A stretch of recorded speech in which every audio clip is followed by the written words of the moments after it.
खास पहचान। बस दिल में एक बात थी, मेहनत करके कुछ बनना है।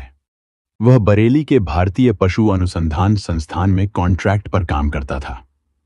ऑफिस असिस्टेंट का काम। नौकरी पक्की नहीं थी, फिर भी उसकी आंखों में उम्मीद थी। चुपचाप अपना काम करता, ज्यादा बोलता नहीं, बस जिंदगी को आगे बढ़ा रहा था। 9 साल पहले उसकी मुलाकात ज्योति प्रजापति से हुई थी। ज्योति बरेली की दुर्गानगर कॉलोनी की रहने वाली थी। वह भी कॉन्ट्रैक्ट पर उत्तर प्रदेश राज्य सड़क परिवहन निगम में कंडक्टर का काम करती थी। धीरे धीरे ये दोस्ती प्यार में बदल गई।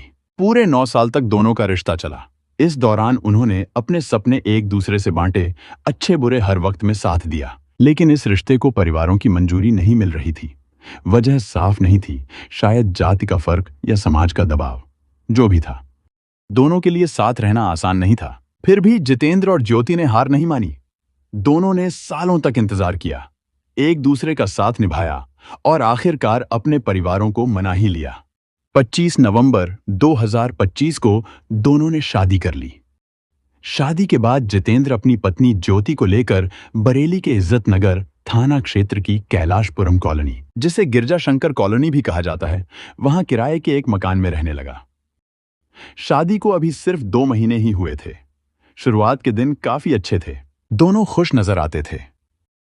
9 साल का साथ अब एक ही छत के नीचे जिंदगी बन चुका था। लेकिन ये खुशी ज्यादा दिन टिक नहीं पाई। धीरे धीरे हालात बदलने वाले थे।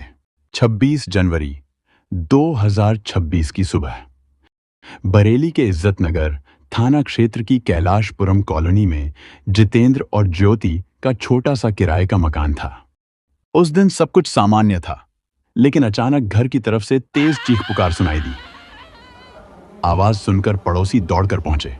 लोग इकट्ठा होने लगे। जब उन्होंने अंदर देखा तो माहौल एकदम सन्न हो गया। कमरे के अंदर जितेंद्र बेसुध हालत में मिला। वह वेंटिलेटर की ग्रिल के पास मफलर के सहारे लटका हुआ था। पास में एक स्टूल भी रखा हुआ था, जिससे अंदाजा लगाया जा रहा था कि यह आत्महत्या का मामला हो सकता है। पड़ोसी हैरान थे। कोई कह रहा था, अभी तो शादी को 2 महीने भी नहीं हुए, ऐसा क्या हो गया?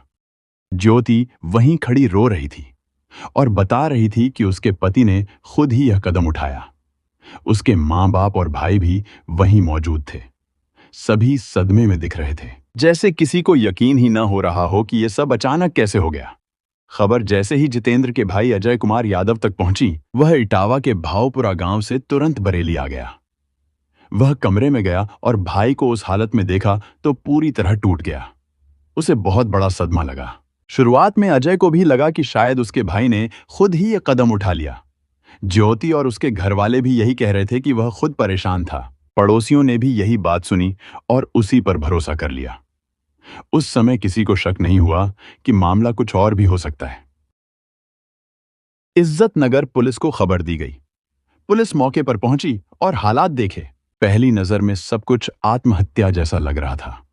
मफलर का फंदा और पास में स्टूल रखा हुआ था, इसलिए पुलिस ने भी शुरुआत में इसे आत्महत्या माना।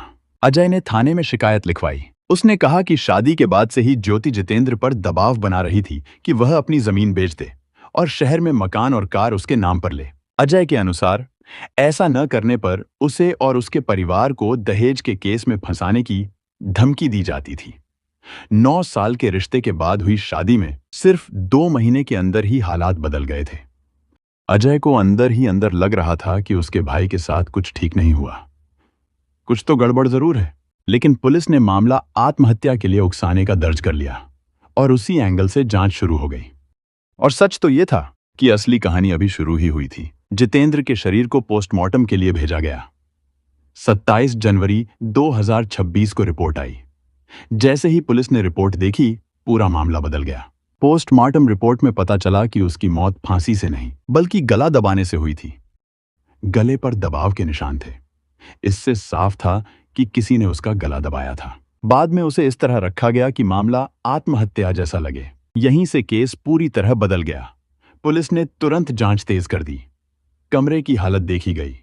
स्टूल और मफलर को देखकर लगा कि सब कुछ जानबूझकर उसी तरह रखा गया है। मोबाइल कॉल डिटेल निकाली गई। पता चला कि घटना के पहले और बाद में ज्योति ने अपने घर वालों से कई बार बात की थी। पड़ोसियों से पूछताछ हुई। उन्होंने बताया कि शादी के बाद से घर में अक्सर झगड़े होते थे और आवाजें बाहर तक आती थीं। जितेंद्र के भाई अजय ने पुलिस को बताया कि उसका भाई ऐसा कदम उठाने वाला इंसान नहीं था। अब पुलिस का शक सीधा ज्योति और उसके परिवार पर गया। सभी को जांच में शामिल किया गया और केस पूरी तरह बदल चुका था। जांच आगे बढ़ी तो एक एक करके सारी बातें सामने आने लगीं। अब साफ हो गया था कि जो कहानी पहले बताई जा रही थी वो पूरी सच्चाई नहीं थी। पुलिस के सामने सबसे बड़ा सवाल था, आखिर 9 साल का रिश्ता शादी के सिर्फ 2 महीने बाद इतना कैसे बदल गया? पुलिस ने जांच और तेज कर दी। ज्योति और उसके परिवार पर शक तो था, लेकिन पक्का सबूत चाहिए था। इज्जत नगर पुलिस की टीम मानुष पारीक के निर्देश पर लगातार काम कर रही थी। सबसे पहले ज्योति और उसके परिवार वालों को थाने बुलाया गया। महिला पुलिस टीम ने विजेंद्र सिंह की निगरानी में उससे लंबे समय तक पूछताछ की। शुरुआत में ज्योति और उसके घर वाले यही कहते रहे कि उन्होंने कुछ नहीं किया और जितेंद्र खुद परेशान था। लेकिन पुलिस के पास अब सबूत आने लगे थे। सबसे बड़ा सबूत था मोबाइल की कॉल डिटेल। जब पुलिस ने दोनों के फोन की जानकारी निकाली तो एक अहम बात सामने आई। घटना वाले दिन 26 जनवरी को ज्योति ने अपने घर वालों, पिता, मां और भाई को कई बार फोन किया था। ये कॉल उसी समय के आसपास की थी जब घटना हुई थी। इससे पुलिस का शक और बढ़ गया। अब उन्हें लगने लगा कि परिवार का इस मामले से कोई न कोई कनेक्शन जरूर है। इसके बाद पुलिस ने आसपास के सीसीटीवी फुटेज चेक किए। वहां से भी कुछ ऐसे सुराग मिले जिससे पता चला कि ज्योति के घर वाले घटना के समय आसपास ही थे। कमरे की हालत भी सामान्य नहीं लग रही थी। स्टूल और मफलर को जिस तरह रखा गया था उससे लग रहा था कि सब कुछ जानबूझकर ऐसा बनाया गया है ताकि मामला खुदकुशी जैसा दिखे। अब पुलिस ने सख्ती से पूछताछ शुरू की। जैसे जैसे दबाव बढ़ा, ज्योति और उसके परिवार के बयान बदलने लगे। आखिरकार सच सामने आ गया। पूछताछ में ज्योति ने बताया कि दोनों एक दूसरे को पढ़ाई के समय से जानते थे। करीब 9 साल तक उनका रिश्ता चला और फिर 25 नवंबर 2025 को उन्होंने शादी कर ली। शादी के बाद वे कैलाशपुरम में किराए के घर में रहने लगे। शुरुआत में सब ठीक था, लेकिन कुछ ही समय बाद झगड़े शुरू हो गए। ज्योति के मुताबिक जितेंद्र ऑनलाइन जुए में फंस गया था। उसने उसके खाते से 20,000 रुपए निकाल लिए और वो पैसा हार गया। जब यह बात ज्योति को पता चली तो इसी बात को लेकर दोनों के बीच झगड़ा बढ़ गया। उस दिन 26 जनवरी को इसी बात पर फिर से जोरदार झगड़ा हुआ। बात इतनी बढ़ गई कि मामला हाथापाई तक पहुंच गया। पूछताछ में सामने आया कि गुस्से में आकर ज्योति ने जितेंद्र का गला दबा दिया। उस समय घर में उसके मां बाप और भाई भी मौजूद थे। उन्होंने भी उसे पकड़ लिया, जिससे वह खुद को बचा नहीं पाया। कुछ ही देर में उसकी सांस बंद हो गई। इसके बाद सभी घबरा गए। उन्हें समझ नहीं आ रहा था क्या करें। डर था कि अगर सच सामने आया तो सब फंस जाएंगे। तभी उन्होंने एक प्लान बनाया। जितेंद्र के ही मफलर का इस्तेमाल करके उसे इस तरह लटकाया गया कि मामला हत्या जैसा ना लगे। नीचे स्टूल रखा गया ताकि देखने में लगे कि उसने खुद ये कदम उठाया है। फिर पड़ोसियों और पुलिस को वही कहानी बताई गई। जब पुलिस ने वजह पूछी तो एक और बात सामने आई। ज्योति चाहती थी कि जितेंद्र अपनी इटावा वाली जमीन बेच दे और शहर में मकान और कार उसके नाम पर खरीदे, लेकिन जितेंद्र इसके लिए तैयार नहीं था। इसी बात को लेकर दोनों के बीच रोज झगड़े होते थे। कुछ जानकारी में यह भी सामने आया कि इस बात को लेकर धमकियां भी दी जा रही थीं। पूछताछ में यह भी पता चला कि घटना के तुरंत बाद ज्योति ने अपने पिता, मां और भाई को फोन किया था। फिर सबने मिलकर पूरी कहानी तैयार की। पुलिस के लिए यह मामला चौंकाने वाला था। 9 साल का रिश्ता छोटी छोटी बातों और पैसों के झगड़े में इतनी बड़ी घटना में बदल गया था।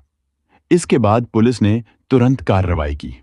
उनसे अलग अलग पूछताछ की गई और जो बातें सामने आईं उन्हें सबूतों के साथ मिलाया गया। पुलिस ने इस मामले को हत्या में बदल दिया और सभी आरोपियों के खिलाफ केस दर्ज कर लिया। इसके बाद उन्हें कोर्ट में पेश किया गया, जहां से उन्हें न्यायिक हिरासत में भेज दिया गया। अब यह मामला अदालत में है, जहां आगे की सुनवाई के बाद ही अंतिम फैसला होगा। छोटी छोटी बातों से शुरू हुए झगड़े कभी कभी जिंदगी भर का नुकसान कर देते हैं।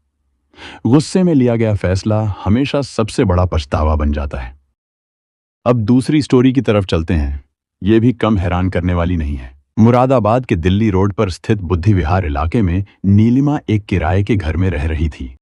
पिछले लगभग 2 सालों से वह वहीं अपने जुड़वां बच्चों दीपशिखा और हार्दिक के साथ रह रही थी, जिनकी उम्र करीब 25 साल थी। दीपशिखा गुरुग्राम की एक आईटी कंपनी में असिस्टेंट मैनेजर के तौर पर काम कर रही थी। दोनों भाई बहन इस समय गुरुग्राम के सेक्टर 23 में एक फ्लैट में साथ रहते थे।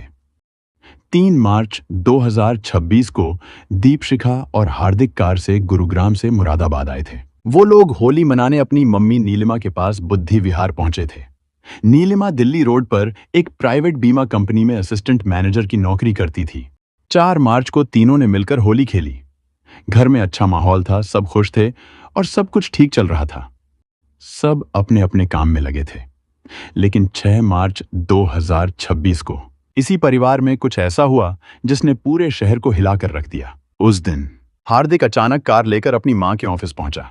वह थोड़ा घबराया हुआ था, लेकिन चेहरे पर हल्की सी मुस्कान भी थी। उसने मां से कहा, घर चलो, तुम्हारे लिए एक सरप्राइज है। मां को कुछ अजीब तो लगा, लेकिन उन्होंने ज्यादा सवाल नहीं किए और हार्दिक के साथ घर के लिए निकल पड़ी और वह बेटे के साथ घर आ गई। जैसे ही वह घर के अंदर दाखिल हुई, उसने देखा कि दीपशिखा का खून से सना शरीर कंबल में लिपटा हुआ बेड पर पड़ा है। यह नजारा देखते ही वह बुरी तरह घबरा गई और जोर से चीख उठी। चीख सुनकर आसपास के लोग सतर्क हो गए। उसी समय हार्दिक ने अपनी मम्मी को काबू करने की कोशिश की और उन पर भी चाकू से हमला कर दिया। अचानक हुए हमले में नीलिमा ने खुद को बचाने की कोशिश की और हार्दिक का चाकू पकड़ा, लेकिन इससे उनके हाथ की कई उंगलियां कट गईं। इसके बाद भी हार्दिक नहीं रुका और उसने उनकी गर्दन और कंधे पर भी वार कर दिए। घर से आ रही तेज चीख पुकार सुनकर आसपास के लोग अंदर आने लगे। गंभीर हालत में नीलिमा ने किसी तरह लोगों को बताया कि हार्दिक ने ही दीपशिखा की हत्या की है और अब उन्हें भी मारने की कोशिश कर रहा है। जैसे ही हार्दिक ने देखा कि पड़ोसी इकट्ठा हो गए हैं, वह चाकू लहराते हुए जल्दी से अपनी कार में बैठा और वहां से भाग निकला। मौके पर मौजूद लोगों ने तुरंत पुलिस को फोन करके पूरी घटना की जानकारी दी। सूचना मिलते ही थाना मझौला के पुलिस टीम के साथ घटनास्थल पर पहुंच गए। पुलिस ने तुरंत दीपशिखा और नीलिमा को जिला अस्पताल पहुंचाया। वहां डॉक्टरों ने दीपशिखा को देखते ही मृत घोषित कर दिया। नीलिमा की हालत काफी गंभीर थी। उनके हाथ, गर्दन और कंधे पर गहरे घाव थे, इसलिए उन्हें भर्ती कर इलाज शुरू किया गया। दीपशिखा के शव को पोस्टमार्टम के लिए मोर्चरी में रखवा दिया गया। घटना की सूचना मिलते ही मुरादाबाद के वरिष्ठ पुलिस अधिकारी और अन्य अधिकारी जिला अस्पताल पहुंच गए। वहां उन्होंने घायल नीलिमा से पूरी घटना की जानकारी ली। उधर पुलिस ने दीपशिखा के शव को पोस्टमार्टम के लिए भिजवा दिया था। जिला अस्पताल में डॉक्टरों की टीम ने पोस्टमार्टम किया और पूरी प्रक्रिया की वीडियोग्राफी व फोटोग्राफी भी करवाई गई। दीपशिखा के शरीर पर करीब 80 घाव मिले थे और पूरे शरीर पर चोट के गहरे निशान थे। मामले के हालात को देखते हुए पुलिस ने आरोपी हार्दिक की गिरफ्तारी के लिए तुरंत 4 टीमें बना दी और उसे पकड़ने के लिए अलग अलग जगहों पर तलाश शुरू कर दी। पुलिस ने 7 मार्च 2026 को हार्दिक को मुरादाबाद के 0 पॉइंट से गिरफ्तार कर लिया। उस समय वह शहर से बाहर भागने की कोशिश में था। पूछताछ में हार्दिक ने बताया कि उसे पता था कि बहन की हत्या के बाद वह जेल जाएगा। उसे लगा कि उसके बाद उसकी मम्मी अकेली रह जाएंगी, इसलिए उसने उन्हें भी मारने की कोशिश की। शुरुआत में वह पुलिस को इधर उधर की बातें बताकर गुमराह करने की कोशिश करता रहा, लेकिन सख्ती होने पर वह टूट गया। उसने सिर झुका लिया और फिर पूरी सच्चाई बतानी शुरू कर दी। नीलिमा मूल रूप से बदायूं की रहने वाली थी। यह परिवार साल 1990 में बदायूं से मुरादाबाद आकर बस गया था। तब से ज्यादातर समय किराए के मकानों में ही रहा। नीलिमा की शादी पीलीभीत के इंद्रजीत सिंह से हुई थी, लेकिन करीब 21 साल पहले दोनों अलग हो गए थे। नीलिमा के 2 जुड़वां बच्चे थे, एक बेटा और एक बेटी, जिन्हें उन्होंने अकेले ही पाल पोसकर बड़ा किया था। नीलिमा पढ़ी लिखी थी और काफी हिम्मत वाली भी थी। उसके पति इंद्रजीत सिंह उसे छोड़कर कहीं चले गए थे, फिर कभी वापस नहीं आए। इसके बाद नीलिमा ने अकेले ही अपने दोनों बच्चों को पाला। बदायूं में प्राइवेट नौकरी करके उसने बच्चों की पढ़ाई करवाई। बेटी दीपशिखा को बीबीए करवाया और बेटे हार्दिक को बीटेक तक पढ़ाया। बड़े होकर दोनों गुरुग्राम में नौकरी करने लगे। दीपशिखा विप्रो में काम करती थी, जबकि हार्दिक पहले गूगल में नौकरी करता था। लेकिन करीब 1 साल पहले हार्दिक ने नौकरी छोड़ दी और यूट्यूब पर वीडियो बनाने लगा। इंस्टाग्राम पर भी उसके 13,000 से ज्यादा फॉलोअर्स थे। पिछले 2 साल से वह मुरादाबाद में ही रह रहा था। नीलिमा ने बहुत मेहनत से दोनों बच्चों को बड़ा किया था। दोनों भाई बहन में भी काफी प्यार था। दीपशिखा अपने भाई का खास ध्यान रखती थी। एक दिन हार्दिक की मुलाकात ऑनलाइन एक लड़की से हुई। वह पुणे की थी और मुस्लिम थी। बातों बातों में दोनों करीब आए और हार्दिक उसके प्यार में पड़ गया। अब वह उससे शादी करना चाहता था। गर्लफ्रेंड के चक्कर में ही हार्दिक की नौकरी भी छूट गई थी। गूगल में नौकरी करते समय जो पैसा उसे मिलता था, उसका बड़ा हिस्सा वह उसी पर खर्च कर देता था। लेकिन उसकी मम्मी और बहन इस रिश्ते के खिलाफ थीं। करीब 7 महीने पहले जब उसका ब्रेकअप हुआ तो हार्दिक अंदर से पूरी तरह टूट गया। वह डिप्रेशन में रहने लगा। धीरे धीरे उसे लगने लगा कि उसका रिश्ता उसकी माँ और बहन की वजह से टूटा है। यही सोच उसके अंदर नफरत में बदलने लगी। अब वह छोटी छोटी बातों पर चिढ़ जाता था। उसकी बहन दीपशिखा उसे समझाने की कोशिश करती थी कि यह रिश्ता आगे नहीं चल पाएगा, लेकिन हार्दिक हर बार इस बात पर भड़क जाता था। वैसे तो उसका स्वभाव शांत था, लेकिन जैसे ही उसकी गर्लफ्रेंड का जिक्र होता, वह अचानक बदल जाता था। नौकरी ना होने की वजह से उसे पैसों की दिक्कत होने लगी। वह बार बार अपनी मम्मी से पैसे मांगता था और घर में झगड़े बढ़ते जा रहे थे। परिवार को उसके बदलते व्यवहार का अंदाजा तो था, लेकिन यह नहीं पता था कि वह इतना बड़ा कदम सोच रहा है।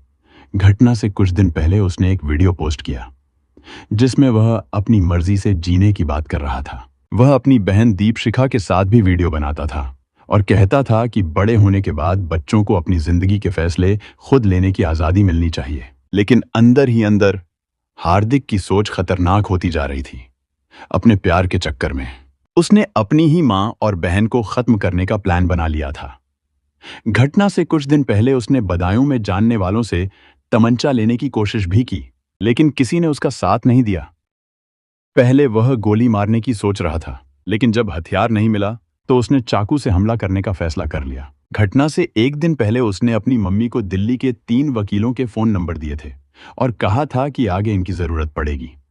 नीलिमा को लगा कि शायद वह शादी से जुड़ा कोई काम करने वाला है, इसलिए उसने ज्यादा सवाल नहीं किए। उस समय हार्दिक पहले से ही परेशान लग रहा था। नीलिमा के परिवार की बदायूं के मेन बाजार में एक दुकान भी थी जो सितंबर 2025 में करीब 1 करोड़ रुपए में बिकी थी। उसमें नीलिमा का भी हिस्सा था, जिससे उसे करीब 25 से 30 लाख रुपए मिले थे। बताया जाता है कि हार्दिक अक्सर अपनी मम्मी से इन्हीं पैसों की मांग करता रहता था, जिस वजह से घर में तनाव भी बढ़ रहा था।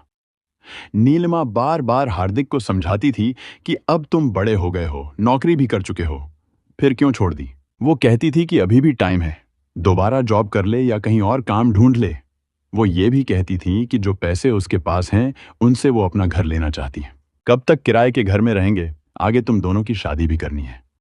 इसलिए उसने वो पैसे देने से साफ मना कर दिया था, लेकिन हार्दिक बार बार वही पैसे मांगता रहता था। इस बात पर दीपशिखा भी अपनी मम्मी का साथ देती थी, जिससे हार्दिक उसे लेकर चिढ़ने लगा था। 6 मार्च 2026 की दोपहर। घर के अंदर सब कुछ ठीक दिख रहा था, लेकिन अंदर ही अंदर हालात बदल चुके थे। उस समय घर में सिर्फ दीपशिखा और हार्दिक मौजूद थे।